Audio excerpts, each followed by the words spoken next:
আসসালামু আলাইকুম রহমতুল্লাহি ওয়া বারাকাতুহু।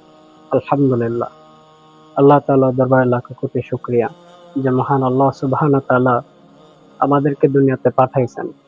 আমরা জোরের বলে যোগ্যতার বলে আসতে পারি নাই।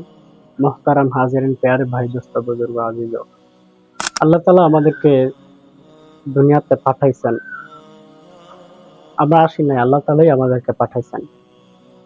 আল্লাহ তাআলা দুনিয়াতে আমাদের চলাচলের জন্য আল্লাহ তাআলা সমস্ত কিছু আল্লাহ তাআলা আগে পাঠাইছেন, তারপরে আল্লাহ তাআলা মানুষকে পাঠাইছেন। হ্যাঁ, হাদিসের মধ্যে আসে কম বেশি কথা যে 50 বছর কিংবা 50,000 বছর আগে মানুষের রিজিককে আল্লাহ তাআলা আগে দুনিয়াতে পাঠাইছেন, তারপর ওই মানুষকে দুনিয়াতে পাঠাইছেন। তো আলহামদুলিল্লাহ, আল্লাহ তাআলা আমাদেরকে বিনা দরখাস্তে মুসলমানের ঘরে পাঠাইছেন। আল্লাহ তাআলা চাইলে ইহুদি নাসারা বেদুইনদের ঘরে পাঠাইতে পারতেন, এবং কি আল্লাহ তাআলা চাইলে এরকম কানা, বোবা, ল্যাংড়া, প্রতিবন্ধী করে পাঠাইতে পারতেন। আল্লাহ তাআলা আমাদেরকে সুস্থতার মধ্যে রাখছেন। হসপিটালের মধ্যে গেলে দেখা যায় যে মানুষ কত পেরেশান হয়ে এরকম হসপিটালে দৌড়াইতেছে। কারো হাত ভেঙে গেছে, কারো পা কাইটা গেছে, কারো মাথা ফাইটে গেছে, কারো কিডনির সমস্যা, কারো হাতের মধ্যে সমস্যা, কারো এরকম আহ, এরকম আহ, রক্তক্ষরণ হইতেছে বিভিন্ন শরীরের ক্ষত স্থান থেকে। তো আল্লাহ তাআলা তাদের মধ্যে থেকে আল্লাহ তাআলা আমাদেরকে সুস্থতার মধ্যে রাখছেন। এর জন্য সুস্থ থাকতে সুস্থতার কদর করা চাই। আমাদের জিন্দগি অতি নগণ্য একটা সময়, মানে অতি অল্প একটা সময় দিয়ে আল্লাহ তাআলা দুনিয়াতে পাঠাইছেন। দেখতে দেখতেই শেষ হয়ে যাইতেছে আমাদের বয়সগুলা। আমরা বাহ্যিক ভাবে দেখতেছি আমাদের এরকম বয়স বাড়তেছে, কিন্তু আমাদের হায়াত কিন্তু কমে যাইতেছে। এর জন্য ভাই, আল্লাহ রাসূল সাল্লাল্লাহু আলাইহি সাল্লাম বলেন যে জ্ঞানী গুণী বুদ্ধিমান তো ওই ব্যক্তি যে ব্যক্তি মৃত্যুর আগে মৃত্যুর সামানা তৈরি করে। আর মৃত্যুর সামানা হচ্ছে ঈমান আর নেক আমল। আর ঈমান আর নেক আমল যদি হাটে বাজারে কিনতে পাওয়া যাইতো, তাহলে সমস্ত ধনী ব্যক্তিরা ওই ঈমান আর নেক আমল গুলা এরকম টাকার বিনিময়ে খরিদ করে নিতেন। আর সমস্ত গরিব মানুষগুলো এরকম বেঈমান হয়ে মারা যাইতো। এর জন্য এই ঈমান আর আমল এরকম মসজিদে এরকম হাটে বাজারে কিনতে পাওয়া যায় না। এই ঈমান আর আমল বানাইতে হলে ঈমান নিয়ে আলোচনা করে এরকম মসজিদের পরিবেশে সময় দিয়ে ঈমান আর আমলকে বানাইতে হয়। হ্যাঁ, আল্লাহ তাআলা আমাদের জন্য কত কিছু আল্লাহ তাআলা বানাইছেন। আল্লাহ তাআলা বড়, আল্লাহ তাআলা এক, আল্লাহ তাআলা অদ্বিতীয়, আল্লাহ তাআলার কোনো শরীক নাই। আল্লাহ তাআলা দুনিয়ার জমিনে আমাদের জন্য, আমাদের উপকারের জন্য আল্লাহ তাআলা সমস্ত মাখলুকাত বানাইছেন। কম বেশি কথা, কম বেশি এরকম আল্লাহ তাআলা 18,000 কম বেশি মাখলুকাত এরকম আল্লাহ তাআলা দুনিয়াতে পাঠাইছেন বা বানাইছেন। সমস্ত মাখলুকাতকে আল্লাহ তাআলা মানুষের গোলামি করার জন্য বানাইছেন। আর একমাত্র মানুষ আর জিনকে আল্লাহ তাআলার ইবাদত করার জন্য বানাইছেন। আল্লাহ তাআলা দেখেন আমাদের জন্য কত সহজ করে দিয়েছেন, তারপরও আমরা আল্লাহ তাআলার নিয়ামতের শুকরিয়া আদায় করি না। আল্লাহ তাআলা এরকম আমাদেরকে এরকম কাল হাশরের ময়দানে এরকম জিজ্ঞাসা করা হবে যে তোমরা কোন কোন নিয়ামতের, আমার কোন কোন নিয়ামতকে অস্বীকার করবে, যে আল্লাহ তাআলা আমাদেরকে যে এত নিয়ামতের মধ্যে ভাই ডুবাই রাখছে। দেখেন, এরকম সূর্য পূর্ব দিক থেকে উদিত হয়, আবার পশ্চিমে ডুবে যায়। এই সূর্যটাও এরকম মানুষের উপকারের জন্য বানাইছেন। রৌদ্র না থাকলে দেখবেন যে সারাদিন মানুষের মন মানসিকতাই অন্যরকম থাকে।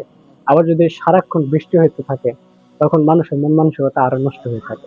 আল্লাহ তাআলা মানুষের উপকারের জন্য যখন যার যেটা প্রয়োজন, ওই প্রয়োজন অনুযায়ী মানুষের কতটুকু প্রয়োজন, এই প্রয়োজন অনুযায়ী আল্লাহ তাআলা সমস্ত কিছু সমস্ত মাখলুকাতকে দিতে থাকেন। দুনিয়ার জমিনে যত মাখলুকাত আছে, সমস্ত মাখলুকাত যদি একটা ময়দানের মধ্যে এরকম জড়ো হয়ে আল্লাহ তাআলার কাছে যার যার ভাষায়, যার যার ভাষায় আল্লাহ তাআলার কাছে চাইতে থাকে, তার চাহিদা পুরা হয়ে যাবে। কেউ যদি এরকম 100টা স্বর্ণ মুদ্রার পাহাড় চায়, 1000 স্বর্ণ মুদ্রার পাহাড় চায়, এরকম চাইতে থাকে, যার যে অনুযায়ী চাহিদা আছে ওই চাহিদা অনুযায়ী চাইতে থাকে। আল্লাহ তাআলা সমস্ত মাখলুকাতের চাহিদা পুরা করে দিবেন। কিন্তু আল্লাহ তাআলার ধন ভান্ডার থেকে এরকম এক সুই পরিমাণ, যেরকম সমুদ্র থেকে একটা সুই ডুবাইয়া উঠাইলে এই সুইয়ের আগার মধ্যে যতটুকু পানি জমে, পানি উঠে, হ্যাঁ এতটুকু আল্লাহ তাআলার খাজানা থেকে কমবে না। আল্লাহু আকবার। তো সমস্ত খাজানার মালিক হচ্ছেন আল্লাহ তাআলা। আর আল্লাহ তাআলার কাছ থেকে আমরা নেওয়া শিখি নাই, আল্লাহর কাছে চাইতে পারি না। আল্লাহর কাছে এরকম আল্লাহ তাআলা শেষ রাত্রে এরকম এরকম চতুর্থ আসমান আইসা বা প্রথম আসমান আইসা কম বেশি যে আল্লাহ তাআলা বলতে থাকে, হে আমার বান্দা বান্দিরা, তোমাদের কার কি প্রয়োজন আমার কাছে চাও, আমি তোমাদের প্রয়োজনকে পুরো করব। এরকম আল্লাহ তাআলার কাছে চাইতে থাকো। এরকম আমার কাছে বলো তোমাদের কার কি জরুরত, কে কি অভাবগ্রস্ত আমার কাছে বলো, আমি তোমাদের অভাবকে দূর করে দেবো। কে ঋণগ্রস্ত আমার কাছে বলো, আমি তোমার ঋণকে পরিশোধ করে দেবো। আল্লাহ তাআলা বলতে থাকেন আর আমরা ওই সময় এরকম বিভোর ঘুমে ঘুমায় থাকি। আর আল্লাহ তাআলা এরকম যে আল্লাহ তাআলার যে নেক বান্দাবান্দীরা আছে ওই বান্দাবান্দীরা এরকম ঘুম থেকে উঠে ওযু করে, হ্যাঁ, তাহাজ্জুদ করে আল্লাহ তাআলার কাছে চায়। আল্লাহ তাআলা তাদেরকে দেন। হ্যাঁ? আর এরকম যারা এরকম ঘুমের মধ্যে থাকে আল্লাহ তাআলা তাদের নিয়ামতগুলো এরকম সমুদ্রের মধ্যে নিক্ষেপ করে আল্লাহ তাআলা আবার সাতটা আসমানের উপরে আরশে আজিমে চলে যায়। এজন্য ভাই আমরা আল্লাহর এটা কাছ থেকে হচ্ছে এরকম চাইতে পারি না, নিতে পারি না। হ্যাঁ? আল্লাহ তাআলার যে খাস বান্দারা আছে, আল্লাহ তাআলা এরকম দিন যাইতেছেন, হ্যাঁ? তাদের আল্লাহ তাআলার খাস বান্দাদেরকে এরকম দুনিয়া থেকে উঠায় নিয়ে যাইতেছেন। হ্যাঁ, আপনারা চিন্তা করে দেখেন সারা দুনিয়ার মধ্যে যে মানুষগুলোকে এরকম মানুষ চিনতো, সারা দুনিয়ার মানুষ, হ্যাঁ, যে মুসলমান মুমিন বান্দাদেরকে চিনতো, আল্লাহ তাআলা খাস বান্দাদেরকে এরকম করতেছেন, হ্যাঁ, যোগ যাইতেছেন আর এরকম উঠায় নিয়ে যাইতেছেন। আর আল্লাহ তাআলা দুনিয়া কিয়ামতই করবেন বেদুইনদের উপরে, হ্যাঁ, কোন মুসলমানদের উপরে না। যার অন্তরের মধ্যে সরিষা দানা পরিমাণও ঈমান থাকবে, সে একবার আল্লাহ আল্লাহ বলনেওয়ালা থাকবে, আল্লাহ তাআলা তার উসিলা আল্লাহ তাআলা দুনিয়ার কুল কায়নাতকে আল্লাহ তাআলা ঠিক রাখবেন। হ্যাঁ, জানো অন্তরের মধ্যে। আর বেঈমানদের উপর আল্লাহ তাআলা দুনিয়া থেকে কিয়ামত সংঘটিত করবেন।